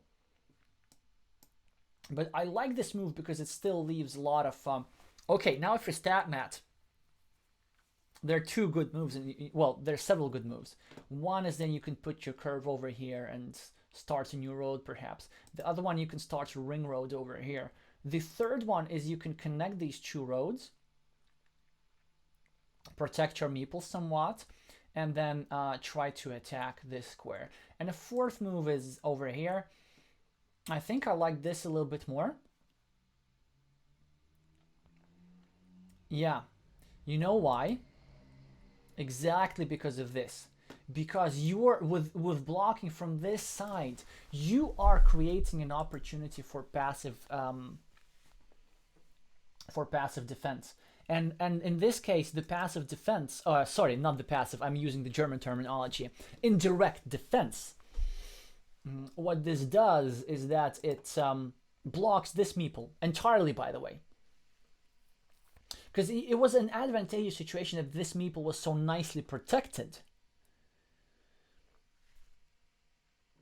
Then by placing over here and attacking from this side, you're not protecting your meeple anymore. You're kind of giving your opponent more saving tiles. It was a fairly complicated position, but you know, it's...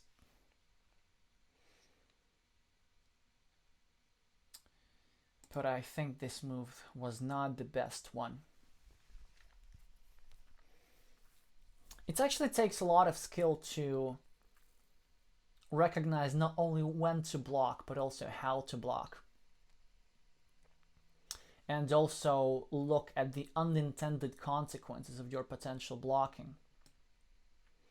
By the way, I like what the Greek player did. So you see, he did not place these guys over here because he still intends on completing the city, because there's still plenty of tiles that can complete the city. What are these tiles? There's 5 of those. There are 2 simple city caps that go even over here, or they are 3 straight dividers that go in here.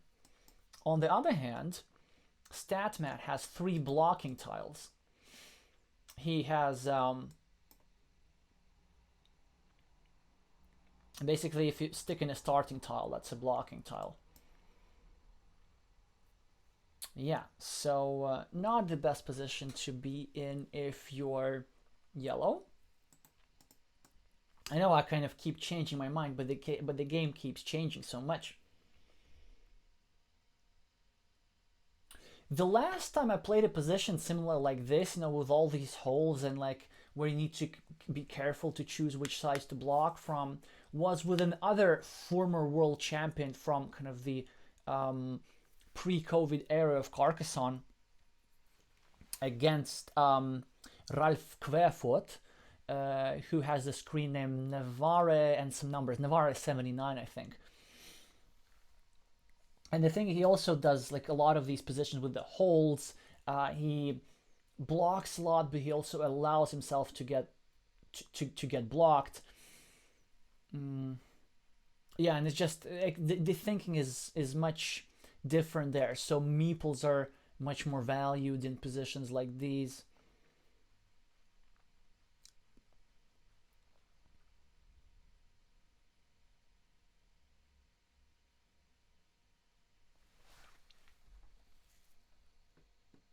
On the other hand, though, if you think about it, yellow is still not doing this badly. So let's say if red continues this city, 1, 2, 3, 4, 5, 6, that gives them 12 points, right?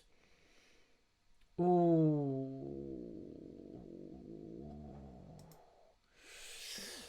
Interesting. If you're the Greek player here, I think what you need to do is go here and then protect your city. Yeah. Not the divider here, but protect your city. Because that gives you 4 tiles that still fit here, and that's great. This is our 94% chance that you will complete this, and the Greek player will now get some extra value from this city cap as well. And by the way, it looked like the divider was screaming to go here because, oh, you know, we need to divide this. It was not a full divide because the city was still open and it was possible to re-attack. And now this is exactly what Matt will do. He will go here after some deliberation, but he will do it and place, yeah, and will now threaten to take the city outright. What a draw for the yellow player. Now, there's several things what you can do with this curve. You can start a block over here.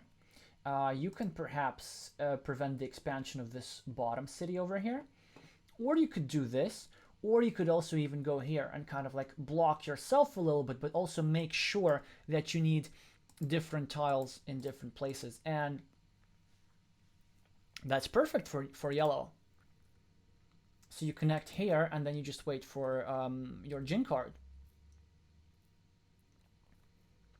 And now it seems that, ooh, interesting. So red chose not to go here. Now yellow has a choice of not playing this quickly, perhaps. But I think yellow could have considered kind of protecting his city from attack, or blocking this guy. But probably blocking this guy was not the best idea, given that there were still starting tiles left in the game.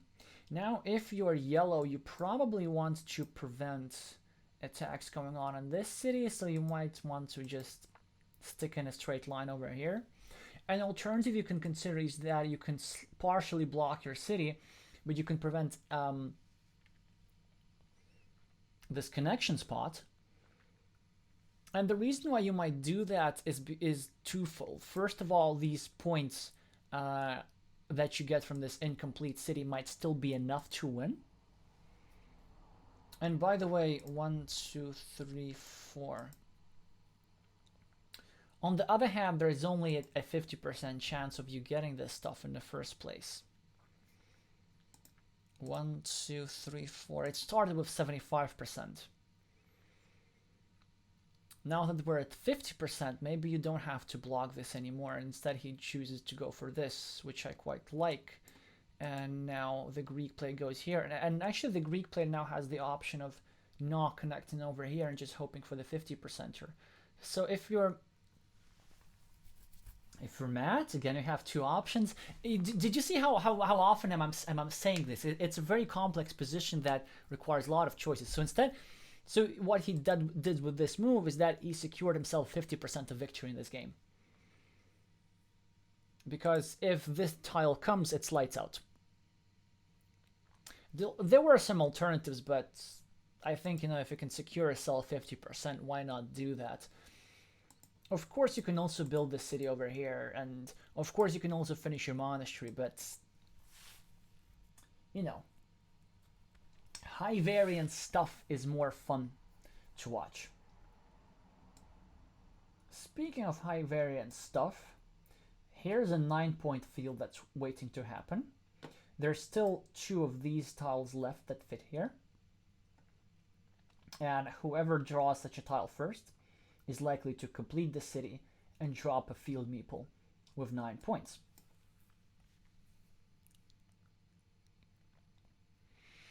Yellow here is making it harder for red to complete this monastery. Although 1, 2, 3, 4, 5, 6. There are still 3 curve left here. So this means that yellow will need to take some extra effort. Interesting move, something that like people don't do in modern Carcassonne at all. Reds just jumps the city cap instead of perhaps starting a new city, which, to be honest, I like more. You have 2 meeples, why not use one of them? Wow. Red manages to draw a good tile and get himself out of this subpar situation, and now meeple a city which is fairly dangerous but completable. If you're Matt, again, you have a couple of options. Do you block this monastery completely, or do you constrict the city and drop a field meeple? In this situation, dropping a field meeple could be fairly important because red can complete the city over here, which will result in 1 or even 2 more completed cities on the board. And well, that's a lot of completed cities. And you want to preempt that. By the way, whenever your opponent has a city, a big city that they are about to complete, you want to look for compensation, very often in the form of field meeples. So you want to take the field that will arise as the result of their completing this city.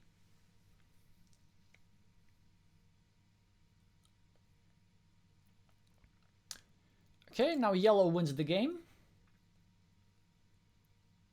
They're just trying to tease their opponent, perhaps. Oh, they were thinking whether to or not to place the field meeple, and they decided to make a mistake and do. Actually, I don't know if that's a mistake at all. Maybe I take that back. Given the small number of tiles left, maybe it's okay to place a field meeple like this, so that you make sure that you play all your meeples. But I'm not sure if that was necessary. Yeah. I guess that was a good idea because now yellow will end up playing all his meeple. Bam, bam, bam. So much stuff. Now a field goes over here. Of course, field, not a city. Yellow's getting quite lucky. If you yellow, you'll probably take this 6-point field over here and just hope that red does not connect these fields. And if he does, whatever. It really doesn't matter that much what red does. By the way, red might have gotten the last tile that fit here, so the chances of that happening were 6%. Or maybe there's one more left. We'll have to see that. Possibly there's one more left that I'm not seeing somewhere. Yep. Too early to call it yet. I guess now, if you are red, you're debating between 3 moves. 1, grabbing a 6-point field here. 2, connecting these 2 meeples and taking this road. 3, taking this road and expanding onto this field. And it's not clear which choice is better. So he went for this, but actually I might have taken one of these 2 moves, because red needs to hope for a miracle here. And a miracle can come in a form of this tile that gets you the field meeple and the extra points on the land. Of course, red now has to make this move.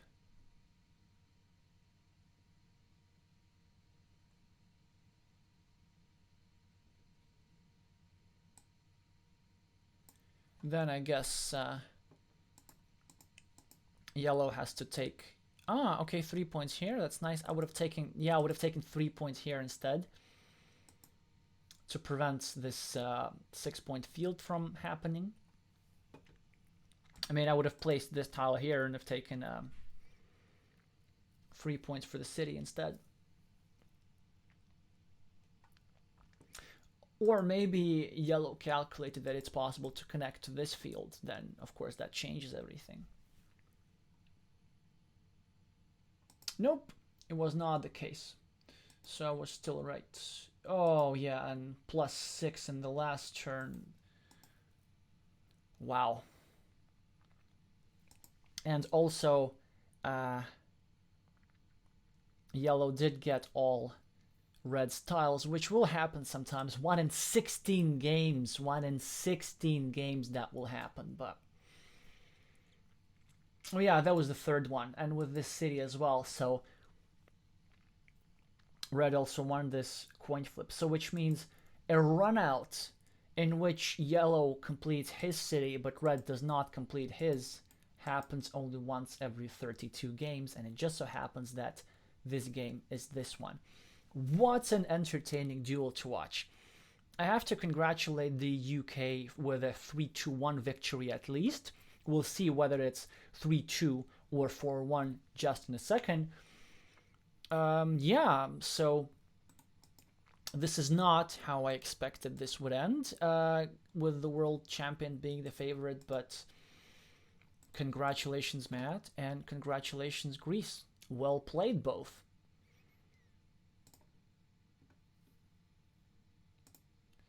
Finally, let's look at this player whose screen name I hope is not an acronym. So, wait, what did it? Oh, so here's what happened. So they won the first game. Then they just forgot about everything and started playing somebody else. Then they remembered that, oh, they still need to play the Carcassonne tournament. And then they went back and lost, and then they won. So it's 3-2 for UK, just as I expected, just not in those duels that I thought.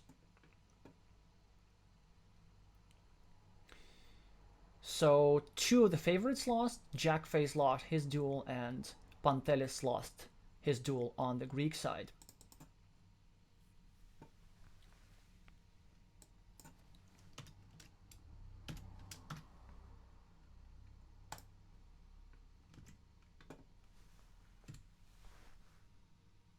That's it. I will be streaming the playoffs, of course, either like this and directly in the recording, but I hope I will be able to do it like live.